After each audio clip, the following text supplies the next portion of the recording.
नमस्कार, आप देख रहे हैं एच टीवी न्यूज। हमारे खास कार्यक्रम जुर्म में आपका बहुत बहुत स्वागत है। आज हम आपको एक ऐसी हैवान मां की कहानी दिखाने जा रहे हैं जिसने अपने 4 साल के बच्चे को मौत के घाट उतार दिया। वजह जानकर आप भी हैरान रह जाएंगे। देखें ये रिपोर्ट। 4 साल के उस मासूम बेटे को मालूम नहीं था कि पति पत्नी का झगड़ा या तालाक क्या होता है। उसे मम्मी पापा दोनों चाहिए थे, लेकिन जब उसके मुंह से पापा निकलता था तब पति के लिए सूचना की नफरत और गहरी हो जाती थी। इसी नफरत ने उसे 8 जनवरी की रात अपने ही हाथों से अपनी ममता का गला घोंट डाला। एक माँ अपने 4 साल के मासूम बेटे का कत्ल करती है, फिर उसकी लाश को एक बैग में पैक करती है, फिर एक कैब में वो लाश वाला बैग रखकर वो 550 किलोमीटर के सफर पर निकल पड़ती है। लेकिन इससे पहले कि वो अपनी मंजिल तक पहुंच पाती, कैब ड्राइवर ने अचानक गाड़ी को एक पुलिस स्टेशन पर ले जाता है। ये कहानी जितनी बेचैन करने वाली है, उससे ज्यादा वो वजह परेशान करती है जिस वजह के लिए एक मां ने अपने मासूम बच्चे को बेरहमी से मौत के घाट उतार दिया। Artificial intelligence ethics expert, data scientist और startup company mindful AI lab की फाउंडर और सीईओ 39 साल की सूचना सेठ अपने 4 साल के बेटे के साथ 6 जनवरी को बेंगलुरु से गोवा के लिए उड़ान भरती है। गोवा एयरपोर्ट पर उतरने के बाद वो वहां से सीधे कैंडोलियम इलाके में मौजूद इसी सोल बानियान ग्रैंड होटल में चेक इन करती है। होटल में बुकिंग सूचना ने पहले से ही कर रखी थी। रिसेप्शन पर बाकायदा वो अपना आईडी कार्ड भी देती है। 6 से 7 और 8 जनवरी को सूचना अपने बेटे के साथ गोवा के अलग अलग इलाके में घूमने जाती है। अब तक सब कुछ ठीक था, लेकिन फिर तभी 8 जनवरी की रात करीब 10 बजे सूचना होटल के रिसेप्शन पर फोन पर बेंगलुरु के लिए एक कैब बुक करने को कहती है। होटल के ट्रेवल डेस्क को सूचना की ये बात बड़ी अजीब लगती है। ट्रेवल डेस्क पर मौजूद शख्स सूचना को मशवरा देता है कि कैब से बेंगलुरु जाने की बजाय फ्लाइट से जाना कहीं ज्यादा सस्ता पड़ेगा और वक्त भी बचेगा। लेकिन सूचना कैब से ही बेंगलुरु जाने की बात दोहराते हुए उसके लिए उसी वक्त एक कैब बुक करने को कहती है। साथ ही ये भी कहानी है कि पैसे की चिंता ना करें, जो भी किराया होगा वो दे देगी। अब रात 8 जनवरी से 9 जनवरी में दाखिल हो चुकी थी। रात के करीब 1 बजे थे। एक इनोवा कार होटल पहुंच चुकी थी। सूचना रिसेप्शन पर पहुंचकर बिल चुकाती है और चेकआउट कर लेती है। चेकआउट करने के बाद एक बैग के लिए अब वो होटल से बाहर निकलती है और बाहर खड़ी इनोवा कार में बैठ जाती है। कार अब गोवा से बेंगलुरु के लिए रवाना हो चुकी थी, लेकिन सूचना के जाने में एक अजीब बात थी। होटल वो अपने 4 साल के बेटे के साथ आई थी, लेकिन चेकआउट के बाद जब वो होटल छोड़ रही थी तब उसके पास सिर्फ एक बैग था, बेटा नहीं। गोवा से बेंगलुरु तक की दूरी 550 किलोमीटर से भी ज्यादा की है। सड़क के रास्ते में इस सफर को पूरा करने में लगभग 10 घंटे लगते हैं। इधर सूचना कार में बेंगलुरु की तरफ बढ़ रही थी, इधर गोवा में नई सुबह ने दस्तक दे दी थी। सुबह होते ही होटल के स्टाफ ने तमाम कमरों के साथ साथ सूचना के कमरों की भी सफाई करना शुरू कर दी। तभी एक स्टाफ की नजर सूचना के कमरे में मौजूद खून के कुछ बूंद पर पड़ी। खून देखते ही वो घबरा गए। उसने फौरन होटल मैनेजर को इसकी खबर दी। मैनेजर ने फौरन कलीगुट पुलिस स्टेशन को इसकी सूचना दी। तब घड़ी में सुबह 8 बज गए थे। सूचना मिलते ही पुलिस फौरन होटल के उस कमरे में पहुंची ही खून के निशान देखकर उसे अंदाजा हो जाता है कि इस कमरे में कुछ हुआ है। अब पुलिस कमरे में ठहरे गेस्ट के बारे में पूछताछ करती है। तब पता चलता है कि ये कमरा रात का 1 बजे बेंगलुरु से सूचना सेठ नाम की एक महिला ने खाली किया था। गोवा पुलिस अब सूचना के बारे में होटल स्टाफ से पूरी जानकारी मांगती है। न सिर्फ जानकारी मांगती है बल्कि होटल के सीसीटीवी फुटेज को भी खंगालती है।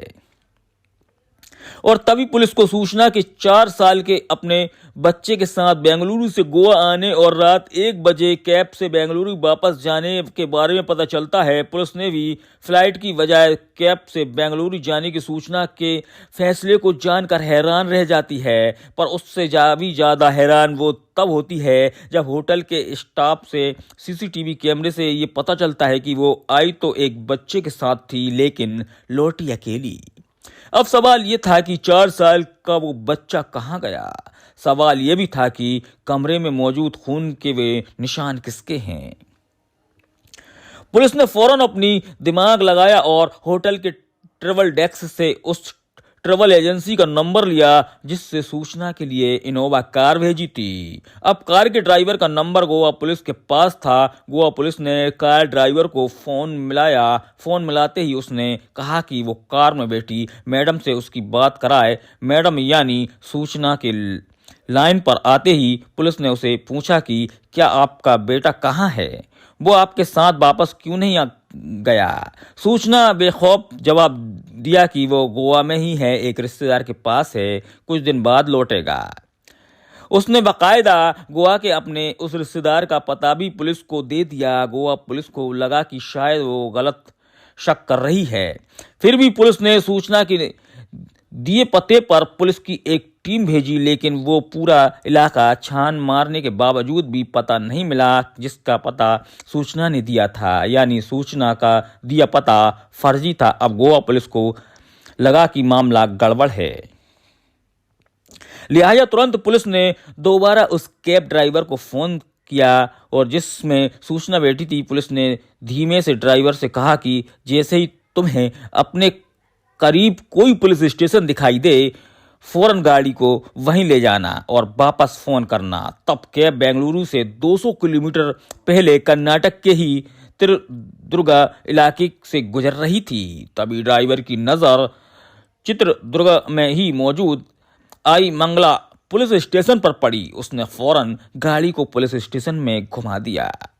इससे पहले की सूचना कुछ समझ पाती, ड्राइवर ने गोवा पुलिस की बताई गई मंगला पुलिस स्टेशन में मौजूद पुलिस वालों को बताई और फोन मिलाकर गोवा पुलिस से उनकी बात करा दी। गोवा पुलिस ने आई मंगला पुलिस को सारी बात बताते हुए सूचना और उसके सामान की तलाशी लेने की रिक्वेस्ट की। अब कर्नाटक पुलिस इनोवा कार में मौजूद उस बैग की तलाशी लेती है। जब बैग खोला जाता है तो ऊपरी कपड़े के नीचे एक बच्चे की लाश मिलती है। सूचना को फौरन हिरासत में ले लिया जाता है। गोवा पुलिस को इसकी खबर दी जाती है। अब गोवा पुलिस एक टीम आई मंगला पुलिस स्टेशन के लिए रवाना हो जाती है।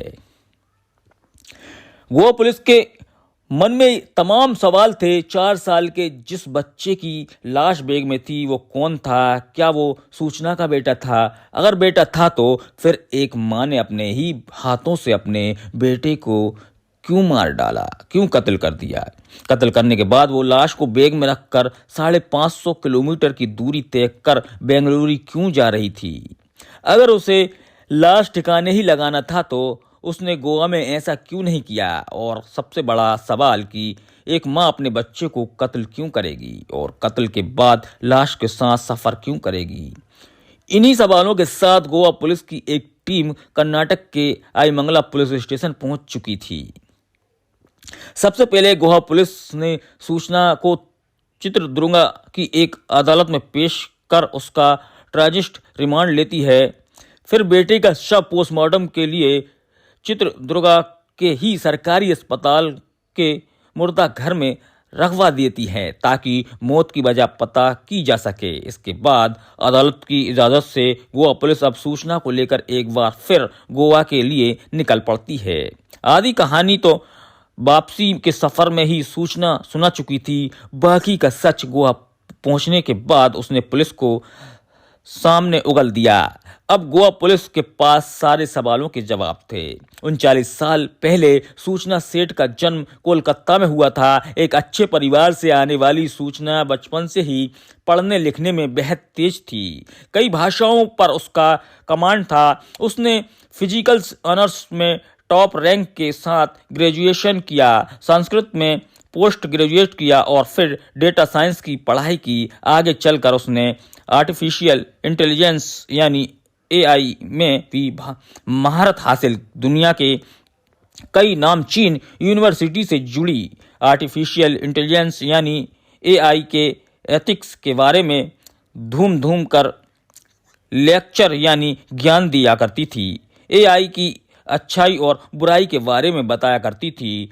सूचना के पास डेटा साइंस और एआई में काम करने का 12 साल का तजुर्बा है। बाद में उसे बेंगलुरु में एक स्टार्टअप कंपनी की शुरुआत की। माइंडफुल एआई लैब नाम की इस कंपनी की वे फाउंडर और सीईओ है।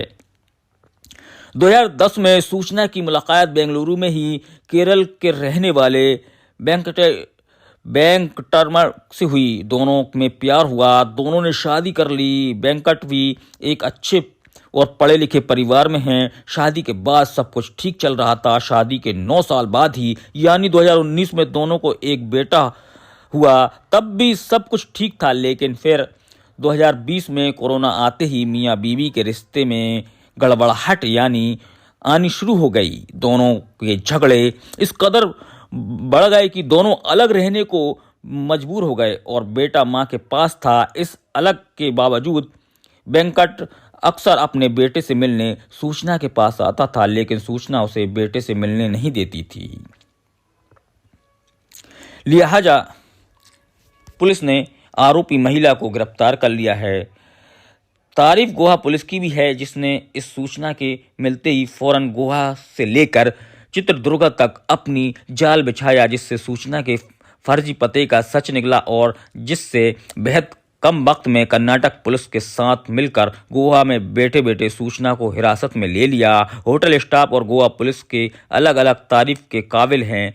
कैब ड्राइवर भी है, जिसने पूरे रास्ते गोवा पुलिस को कैब में बैठी सूचना के बारे में पल पल की जानकारी दी, अपना रूट बताया और गोवा पुलिस के कहने पर अपनी अकल का इस्तेमाल करते हुए आईमला पुलिस स्टेशन तक गाड़ी ले गया। लेकिन इस पूरी कहानी का सबसे अफसोसजनक पहलू ये है, नफरत के इंतहा के आगे सूचना ने माँ और माँ की ममता दोनों को रुस्वा कर दिया। ऐसे ही लेटेस्ट कहानी और न्यूज़ के लिए हमारे चैनल को सब्सक्राइब करें।